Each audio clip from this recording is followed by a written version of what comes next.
All right, everyone, welcome back to Alpha Star Radio. I hope everyone is having a rockin' Friday night. I know I'm going to be having one, and so will my guests this evening. This is a pre-recorded show, as me and my two guests will be aboard the USS Hornet for their Ship of Spirits event. Now, this year, the USS Hornet Museum welcomes aboard two paranormal teams, the Alameda Paranormal Researches and the Pacific Coast Spirit Watch. And they're going to be there to share their haunted Hornet evidence, all in the paranormal discussion, along with many other paranormal investigators. And tonight, I happen to be joined by two ladies, one of which is a good friend of mine. She is psychic medium Natalie Owen, and she is the founder of the Psychic Paranormal Research Investigators of Yuba City. And her co-founder is psychic medium Karen Higgins. These two ladies are paranormal investigators, psychic mediums, and it's an honor and a privilege to have my good friends on my show this evening. Welcome, ladies. Well, thank you. We're happy to be here. I'm happy to have you. So we are like I said, we're pre-recording because of issues. I didn't want to screw up any of the EVPs, and when the Hornet told me, we can go ahead and try, but I hope the broadcasting doesn't affect the EVPs, I kind of sat back and said, you know what? I don't want to be the lady everybody hates at the party.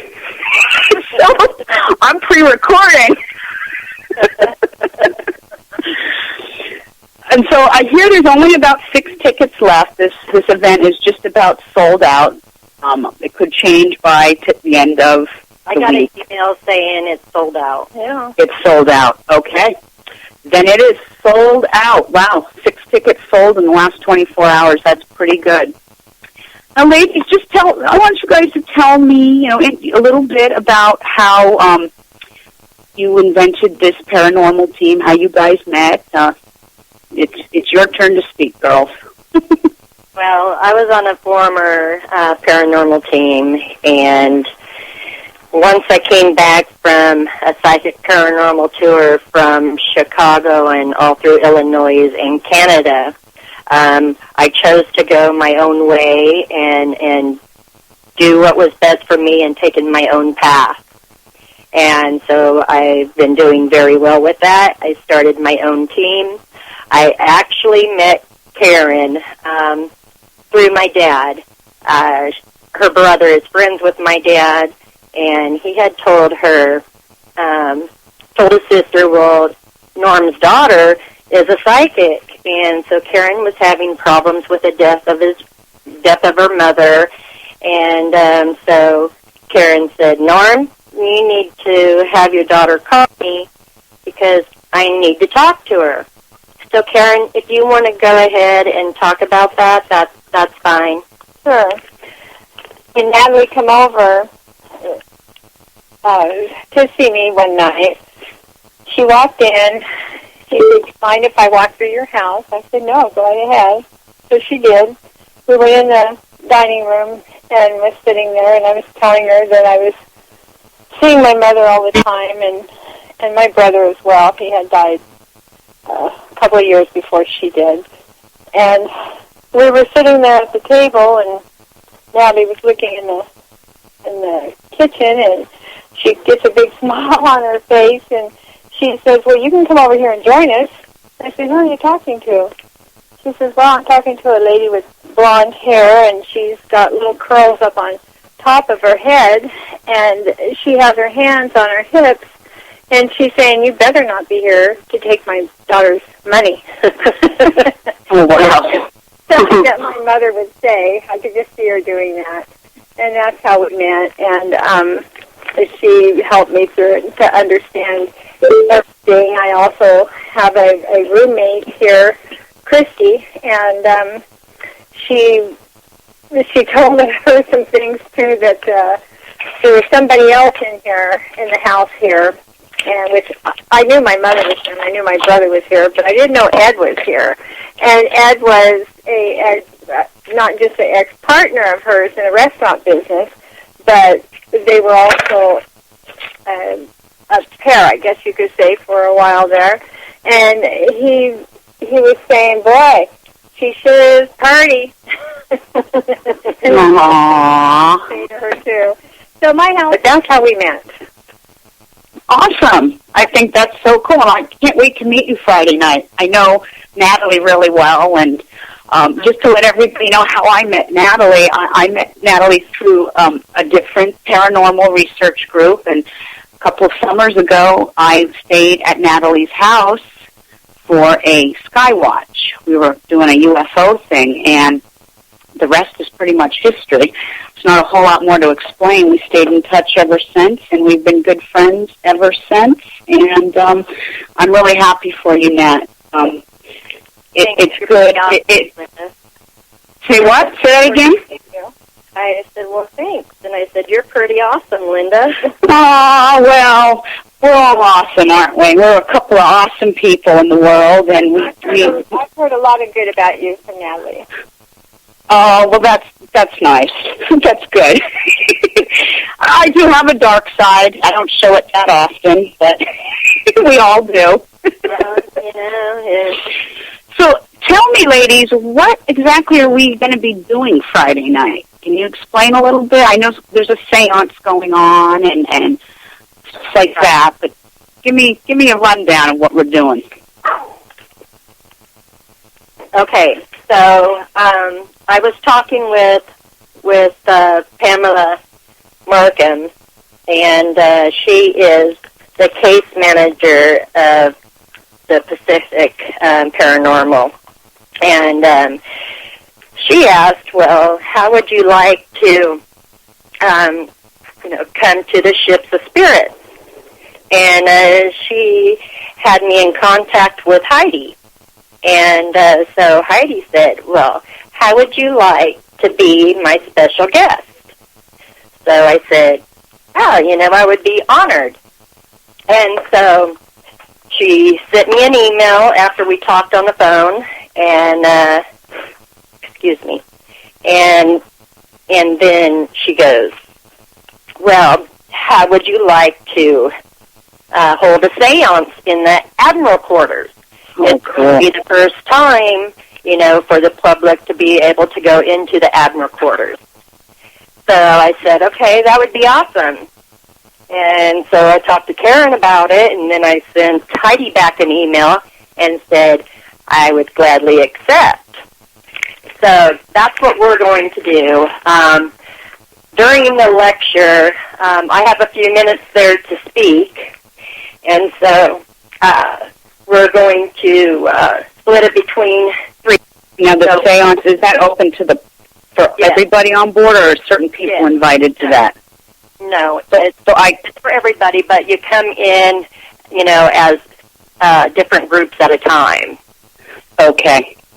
All right. And so what we do is we will be bringing the spirits that reside of the ship, because that's their home. They haven't left. So we will bringing them in. A lot of people I heard say, okay, well, Natalie is dealing with evil stuff and magic and all this kind of stuff. Whoever's spreading those lies are totally wrong. As a witch, there is nothing wrong with magic. But I don't deal with any evil stuff, so I do my readings. I am a medium. I do speak with, the dead and communicate with them, as well as a variety of different things. But evil, I do not mess with. Mm-hmm. And myself as well. I think sometimes people get the misconception of what we do in this physical world. Even voodoo. I have friends who are from a race that people call Garfuna, and I don't know if anyone can turn anything evil if you want it to be evil. Right. It does, work with magic or whatever.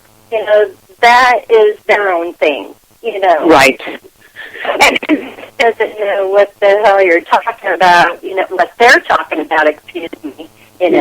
People should just keep their mouth shut. Well, everyone likes to talk, and what we have to do in this profession is write. I've had so many awful things said about me that I could write a book about it, because it's like, wow, really? I never knew he was one of those. Okay. Maybe I should write a steamy novel about this. You know what? Rise of the figures. That's what I say. Yeah. No, I don't talk about other people. I don't, slam other people. So I really don't expect that, to be done to me. But if so, so be it. Well, you won't ever get that from me. You know this. And we're all in good hands Friday night. We're all friends, and I think the energy is really hook. I looked at the stars. I looked at the stars for that night, and we are going into awesome stars. We have a new moon in Scorpio, and Scorpio rules the dead. Scorpio rules witchcraft. Scorpio rules metaphysics. I even saw stuff on my own using the restroom by myself, and nobody else is in the restroom, and I'm washing my hands and the toilet flushing, and I'm going, oh, I'm not alone. But there was nobody in there. I go, okay. It's one of the sailors is trying to scare the hell out of me. It's working because I'm alone. Goodbye. So I wanted to ask you guys something, not to change the subject or anything, but your team did a paranormal investigation over the summer. I think you know where I'm going with this, Nat. Yes, it's Nicole Brown Simpson, and Ronald Goldman. Mm-hmm. Right. You guys investigated that house. Yes, we did. Tell me a little bit about it. A couple of summers ago, we had, with my last paranormal team that I was on, we had went to L.A., and we were trying to find, the right address because they changed the numbers.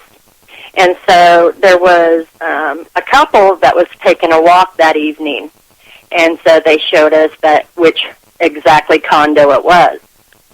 So, we just kind of walked in front, to get a feel of things, and then we left. Well, when Karen and I believe it was this past August, yeah. I think it was July or August. We had went to Brentwood and went back to the condo. Well, the residents that now own the condo, we weren't allowed to investigate inside. They gave us permission to do their walkway. They said that, they've had the paranormal people and psychics to their home, and that, they were done with that. They just wanted their privacy, but they told us the outside was ours. So we went ahead and, we did a spirit box session and asked our questions and so on. And Karen was asking quite a bit of questions, so she could tell you a little bit more. Okay. I asked if there was anybody else involved in the killing. Or first I asked who did the killing. And they told me that they were stabbed and that it was by O.J. And they said somebody else involved in it. The spirits told us this. And to be honest, they said something about the pool guy, but did they say it was the pool guy involved with O.J. on that? I believe they did. But I know that they were stabbed several times. Right. The male spirit that came through, his name did say it was Ronald. Uh-huh. Oh, my God. Are you serious? Yes, he did. I got chills. Oh, my God. Yeah, it was crazy. And, I mean, it was very talkative. Every question I asked, he would answer me. He told me that they were stabbed in the neck, in the head, in the jugular vein. He was beaten. It was awful. They found him in the shrubbery in the walkway. And wow. Yeah, but he did tell us that it was O.J. And that somebody else was involved. Mm-hmm. And obviously the other somebody has never been brought to justice because it was just O.J. that was. Well, he actually got off, didn't he? He got off. He did. And so we did talk to Ronald, and we said we're sorry, that justice wasn't done, and just how sorry we were. And so he was active there for a few minutes, and he actually answered most of Karen's questions, and the flashlight was turning on and off on some yes and no questions that we were both asking. But that was pretty amazing, and we did thank the owners of the condo now for allowing us to be in their walkway. Because, as you know, that's the person to want to buy a property where there was 2 brutal murders. Because, for one, there were celebrities. Yeah, that's true. So that's where I think that comes in. Just like we would go to a haunted house, we would sleep over in them, and some paranormal places or people would pay to stay in a haunted house, So I kind of think that's where people come from by buying the celebrity's home, just because that's who owned it. Wow. Brentwood. Yes. Well, if you ladies ever get the opportunity, just head on down the 5 and pick me up. Absolutely. Yes. I want to go. Well, whenever you're ready, we're always game. Yeah. All right, now I'm game. I have a lot more time in the summers because I don't work in the summertime because I work in the school system. So summers is the best. We do a lot of stuff in the summer. Oh, good. Well, you know where to find me. We were always doing something. We were gone a lot this summer. Yeah, just say the word. We're always game. So, since you guys were busy this summer, do you guys want to talk a little more about some of your investigations you've done over the past? Sure, go ahead. Well, we did one in an asylum. I won't which asylum, but we did one in an asylum that was very interesting to me. Anyway, we had some great pictures. Screams. Yeah, there were screams. You could even hear chains, and I don't know what that was. You could hear women and men both screaming and begging for help me, and it was awful. I can't even imagine what those people went through back then. And it was 3 stories. Yes, and at one point I told Natalie, somebody's touching me right now, and she took some pictures. Well, later when we got home and put them on the computer, you could see a man standing behind me. He had a white shirt of some sort of coat. It looked like scrub shirt. Yeah. And he had his arms wrapped around me, and we have that picture. And another picture we have from there is outside. The windows were all boarded up, but I was taking pictures of the entryway. And there's the before and after pictures. There's nothing, but there's a picture right in between where there's a little girl sitting in the window. She has dark hair. She has a blue and white dress on. You can see her face.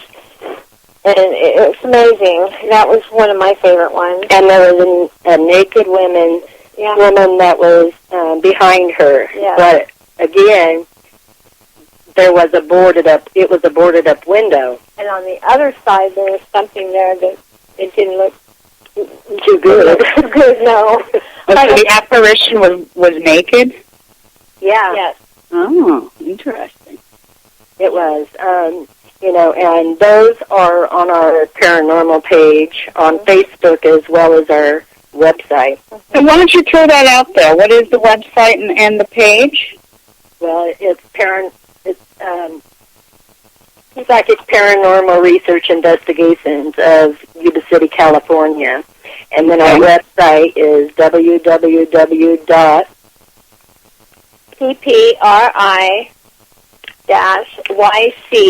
.com. .com dash www.ppri-yc.com. Yes. And everything on there is copyrighted, so nobody would be able to say our information is theirs. Right. And I do need Okay. to finish. We did was an old milk farm that dated back to the 1800s, and it had been passed through the generations. The dairy. Yeah, the dairy farm. And when we were there, Natalie got choked really bad. Oh, really? Yeah. Yeah, and you know, I'm not embarrassed to say it. You know, I always said, "Oh, that's never going to happen to me." You know, well, it did happen, and this thing had choked me, and I actually peed my pants. You know, I don't care. Oh, I think I would too. You know, but I never expected that to happen to me. So the ones that do say, "Oh, well, it's never going to happen to me," it just might. Never say never. Never. That's the key. Never say never, because when you say it's not going to happen, it happens. And this thing that did it was this big black shadow, and it wasn't, normal height. It was Huge. really tall. It was huge. Mm-hmm. And it would walk back and forth from which now the people used the house across the way as their office, but it used to be a home that the family lived in prior to the house that we ended up investigating.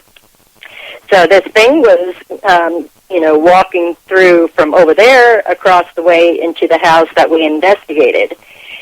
And so the fear of these people made a poltergeist in their home. And so things were, being thrown and stuff like that. And that is from fear. Yeah, the toys were moving on their own there, and we have a DVR, and so we placed the cameras in the children's room, and we were all in front of the big screen TV, and we were watching this little yellow dump truck going across the floor. And then the closet opened up, and it threw out a rectangular box.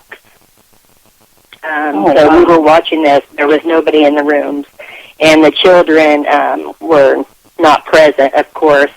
We like to have, the house quiet. So she had her husband and her children leave for the night. Probably a good idea. Yeah. And the covers on the bed were gathering up, and as if they were crawling across the bed. And just a lot of different things was happening that night. And I just happened to poke my head in to see how two of my investigators were in the master bedroom. And that's when I was grabbed. Wow.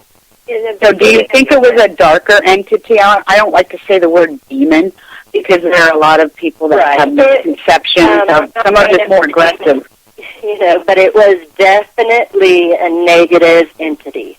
Okay. And something very aggressive. Right before the investigation, I got pinched hard. Oh, ouch. Yeah.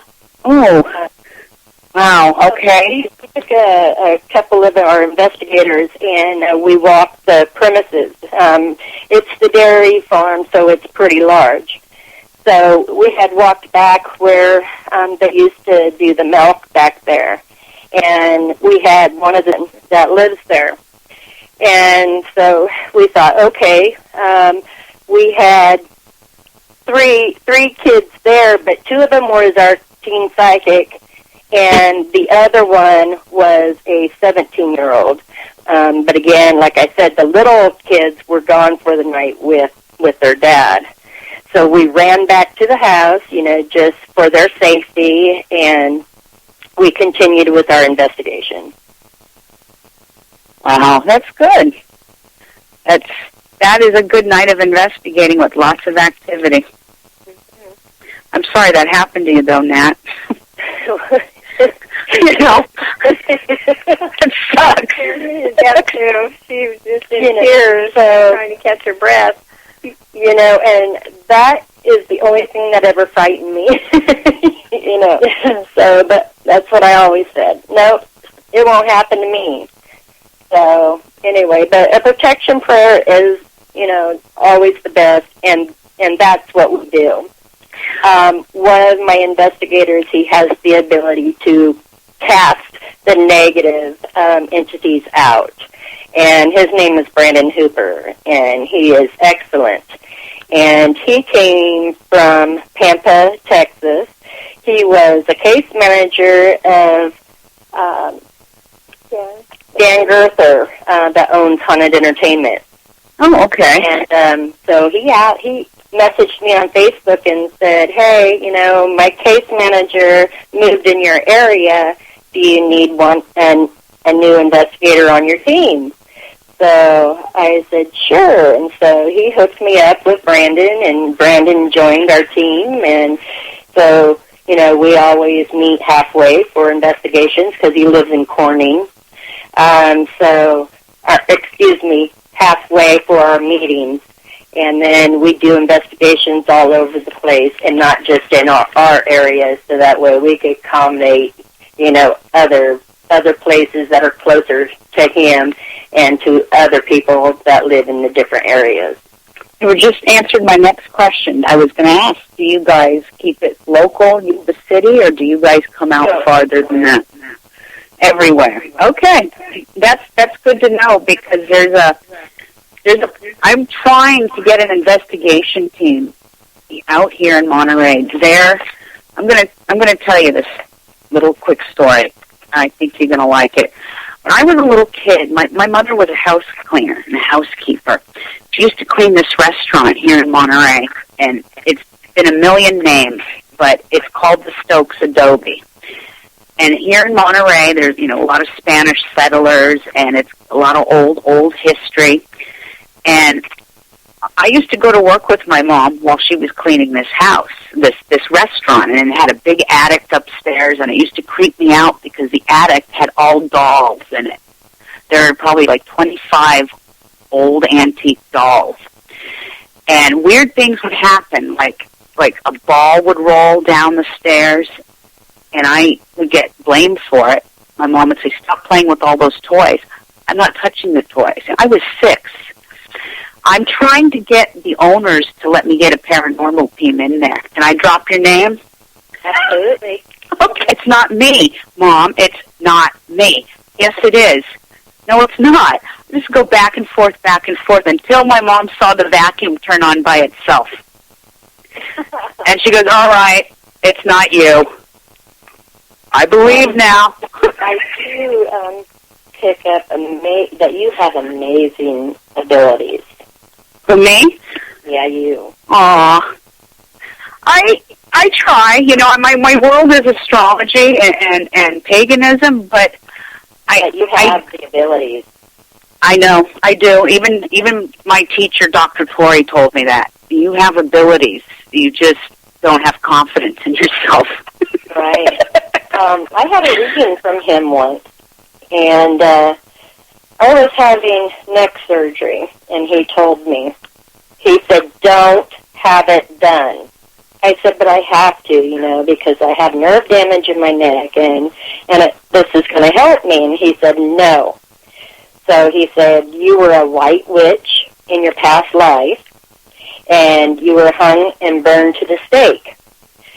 So I said, okay, well, there's something to think about. But I had actually got the nerve damage from when I lived in Germany, and we traveled to Holland and went to Six Flags, and I was up in the air with no head or neck support when the ride had broke. And oh, wow. Then you gave me the same reading. So, you know. I've been taught well. He did teach me very well, and I know, and he's always said this, and I don't see that, but he always told me, you were one of my top students. He says, there's not many people that can master this like you can, and he goes, you have a gift. that's nice, you know. He's taught me a lot of incredible things that I can teach now to my own children and help others in the process. But, you know, people get a little upset with us when we have to charge for our services. So I have to explain to... Don't let others, Linda. I know. Doing that for you. I know. And I do give stuff away for free. So do I. Paper costs money to print out the report and mail it to you. Ink costs money. Yes, my time that I put into doing your charts and channeling you costs my time.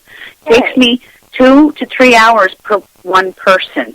And I can only do about 2 to 3 readings a day if I'm off all day. If I'm not off all day, because I have a day job, I can only get about 1 reading a day out. And I have to charge for the time I put in. I give many readings away for free, and you know me, I'm always bringing my tarot cards, and I'm always giving readings for free. It's just, when it's about you and your star pattern, I have to charge to make up for the ink and the paper and the time. It's just simple as that. Right. You do have bills to pay, you do have children to feed. So when... A medium's got to eat too, you know. Right. Anybody, anything. My readings, I give away a lot of complimentary readings. I have helped hundreds and hundreds of people. And, you know, that is my passion, you know, to help other people. So, you know, this is a gift that I was given. I do charge $25 for a single reading. I do charge $75 if it is a large group reading. And so I have... And those are very reasonable prices. That's reasonable. And I did not want to charge anything. Me neither.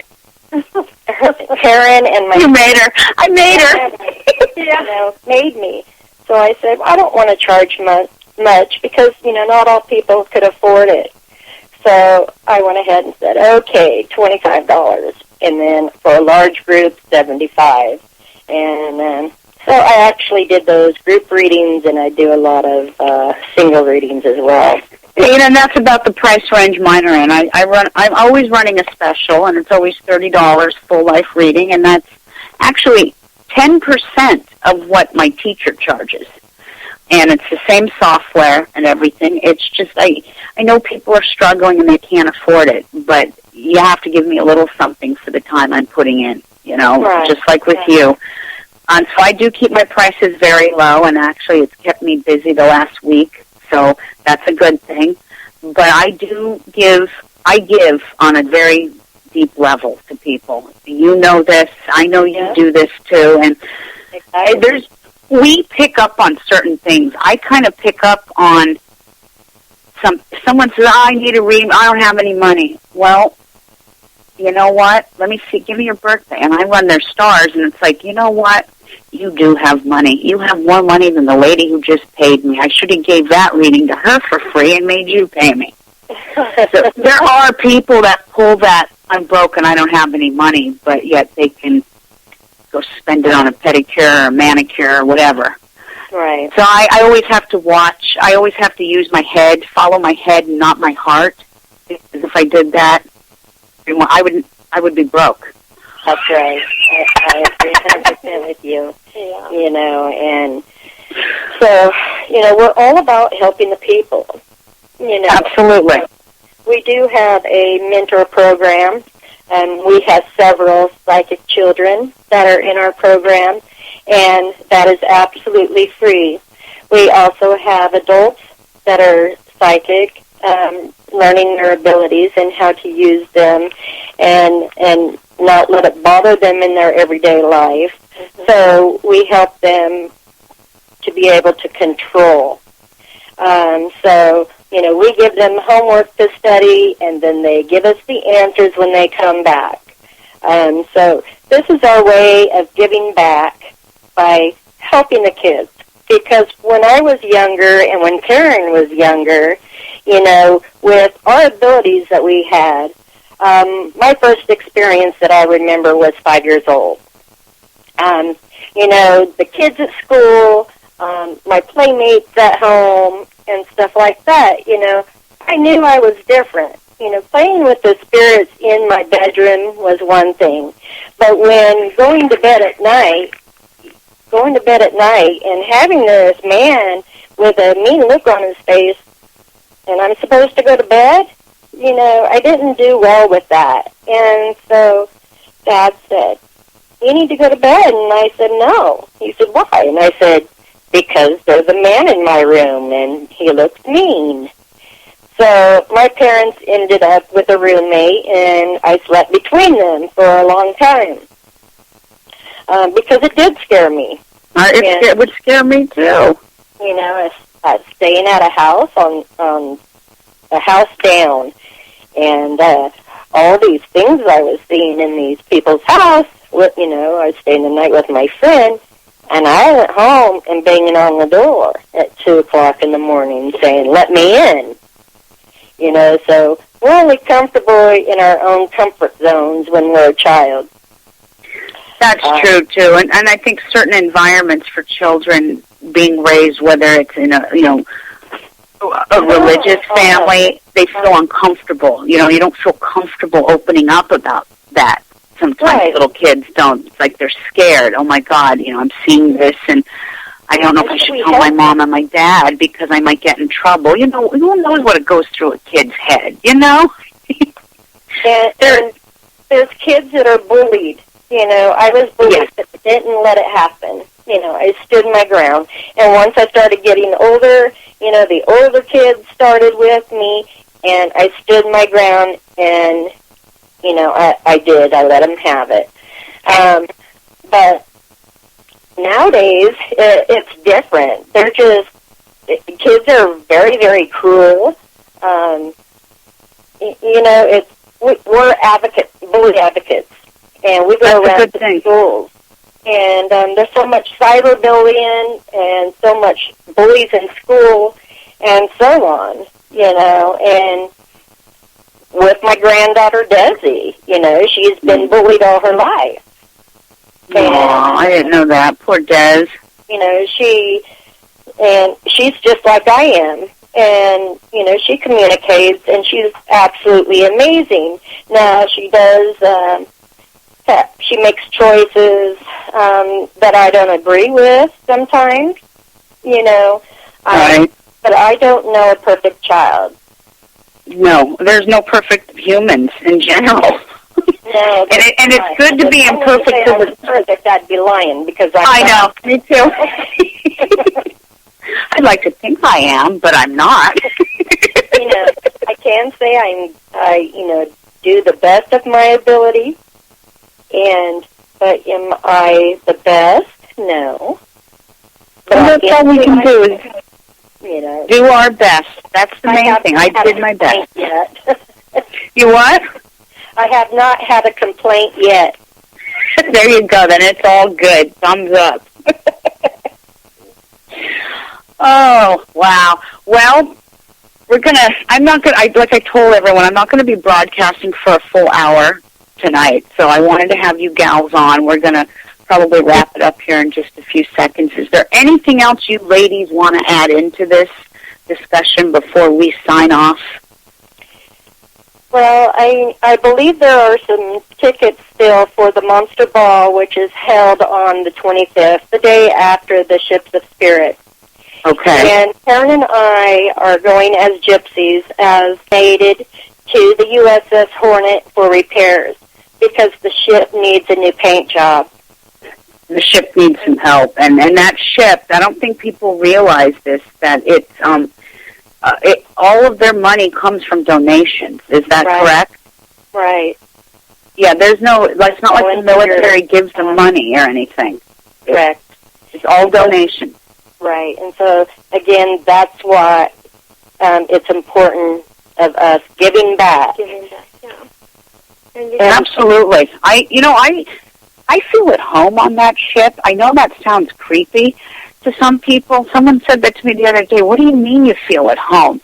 I said, I feel at home there. There's no fear. I've walked into residential homes that I've had more kind of fear of. These guys are, it's really a tragedy story and within itself, because they were young men, 19, 20, 2021 that their lives just ended. Right. You know, there's so much tragedy there. I mean, the last time I was there, I don't know if I ever told you guys this, but I was in a group, and I was towards the back of the group, and something was going off, an EVP or something, and I kind of, in my head, sat there going, oh, yeah, right. I think this is just a bunch of bullshit.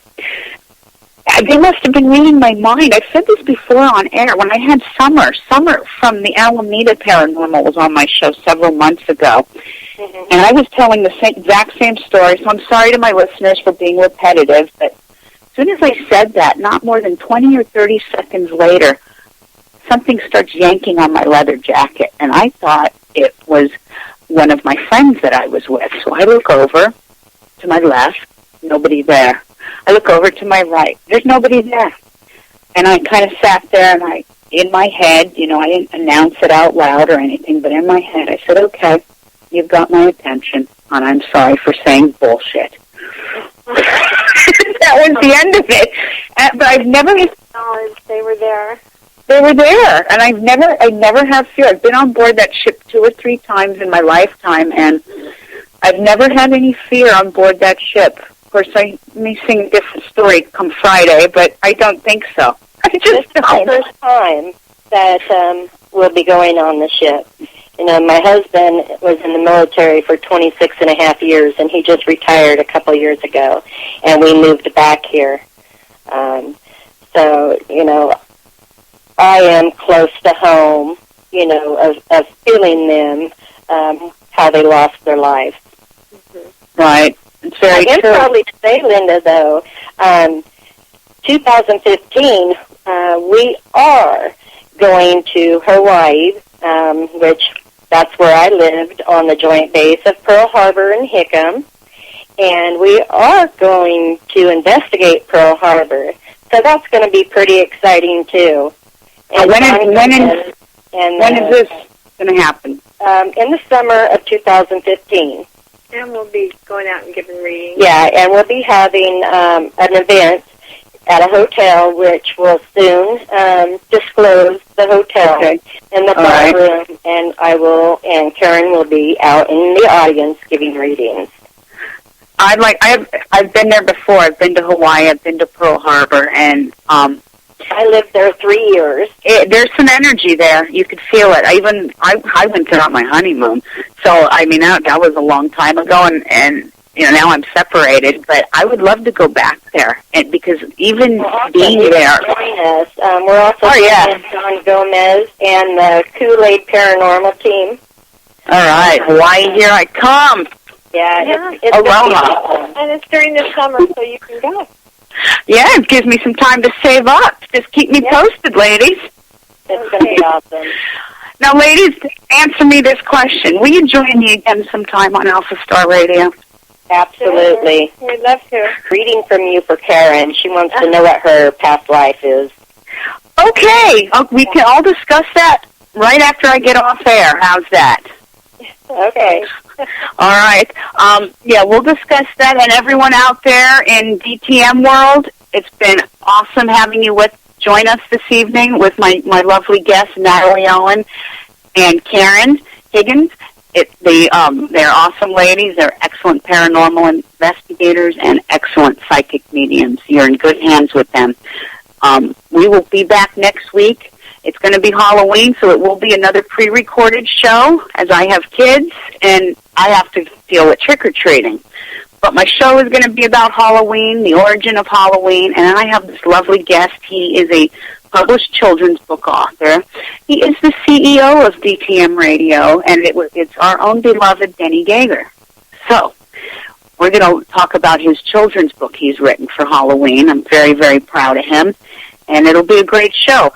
Thank you, ladies. Everyone out there, have a great weekend, and we'll be back next week. Good night. All right. Good night. Good night. Night.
Hello, darling. Nice to see you. It's been a long time. You're just as lovely as you. Hello, darling. Nice to see you. It's been a long time. You're just as lovely as you used to be.